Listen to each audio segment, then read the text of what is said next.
Hey, Dan Passarelli here. Happy Friday. As we wrap up the week, we have a lot to talk about. First, let's recap what happened today.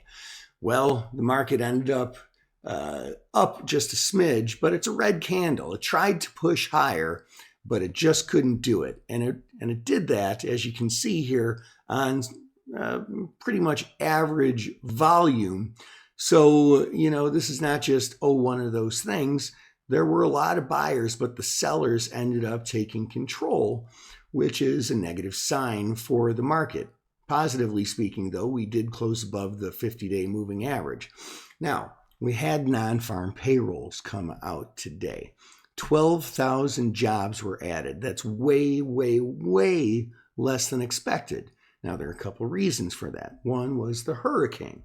Another one were the strikes that happened last month. Now, that being said, it begs the question, why were so many more jobs expected? These analysts, they're professionals. Why didn't they know that there was only going to be 12,000 jobs added? So it came as a surprise. Now, strangely, the market rallied, which it probably rallied because that lends itself more towards the Fed cutting interest rates to stave off a potential recession.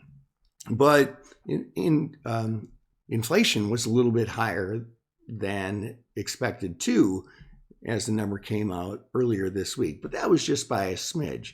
So, Now, next week, of course, we've talked about this quite a bit. We've got the election happening on Tuesday, and markets hate uncertainty. If we end up in a situation where we don't have an answer for a couple of days or longer, that will weigh heavily on the market. Next thing, we have the next Fed announcement. Now, as I mentioned in a recent video, it's widely expected that the Fed will cut by 25 basis points. Any new information factored in there, like today's unemployment number, will that change it? That remains to be seen. That's pretty unlikely. But what's really going to matter is what the Fed says afterwards.